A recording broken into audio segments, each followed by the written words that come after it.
ఎవరెంత చేసినా అందరు త్యాగ ఫలితమే ఈరోజు వచ్చింది. కానీ ముఖ్యంగా మన కేసీఆర్ గారే తెలంగాణ కోసం కళ్ళల్లో ఒత్తులు వేసుకొని కొన్న ప్రాణం దాకా ఉద్యమం చేసి నా ప్రాణం పోయినా సరే పార్లమెంట్లో ఎంపీ ఉన్నా సరే పార్లమెంట్కి పోకుండా కూడా 32 పార్టీలలో వాళ్ళనంతా కూడా జతగట్టి నాకు తెలంగాణ కావాలి, నాకు ఏమొద్దు, నా తెలంగాణ నాకు కావాలి, నా ప్రజలు అన్యాయం అయిపోతున్నారని చెప్పి తెలంగాణ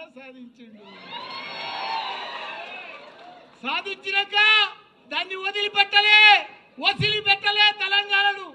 తెలంగాణ రాకముందుకు మన పరిస్థితి ఏముండే?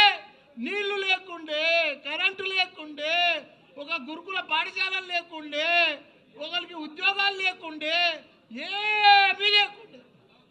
పంట వండినా పంట కొనేటోడు దిక్కు లేకుండే. అసలు తెలంగాణను తీసుకొచ్చి అలా ప్రపంచంలో గుర్తుపట్టేటట్టు చేసిండు మన హైదరాబాద్ తెలంగాణను కేసీఆర్ కేటీఆర్ గారు. అసలు తెలంగాణను సాధించాడు 10 ఏళ్లల్లో.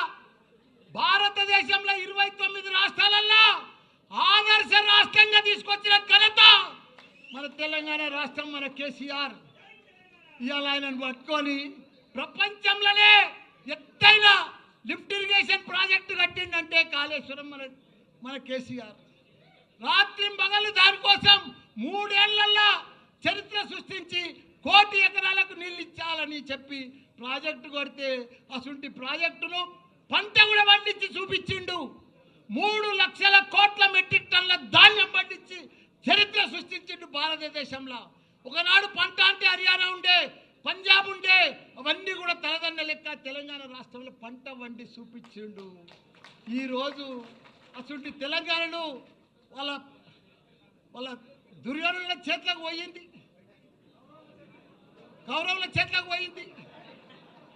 ఆ చేతులకు పోతే ఎంత ఘోరము ఎంత పాపము. వాళ్ళకు పరిపాలన వస్తలేదు, వాళ్ళకు అడ్మినిస్ట్రేషన్ వస్తలేదు, వాళ్ళకు అవగాహన లేదు, వాళ్ళకి ఏమీ లేదు.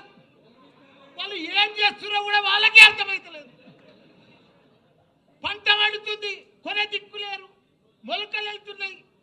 ఇవాళ ఎవరన్నా సుఖంగా ఉన్నారా? ఎవ్వరు సుఖంగా లేరు. ఒక రైతు సుఖంగా లేడు, రైతు బంధు లేదు, రైతు ఇది లేదు, ఒక వ్యాపారాలు లేవు. బంగారం దుకాణంలో కూడా 1,00,000 రూపాయల ధర ఇది కానీ కొనేటోడు లేడు. బట్టల వ్యాపారాలు లేవు, ఎక్కడ కూడా భూముల బేరాలు లేవు, ఏ బేరం లేదు. మొత్తం దరిద్రం అయిపోయింది తెలంగాణ. అంత దరిద్రం చేసి బంగారం అసలు తెలంగాణ. నాది కూడా ఏముందన్న, అందరు బాగుంటేనే నా తన పైసలు కడతారు కదా.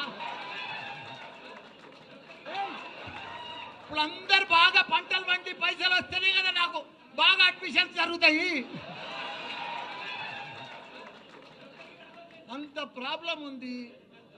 భయపడేది ఏం లేదు. 3 ఏళ్ళు లోపుకే పట్టుండ్రి.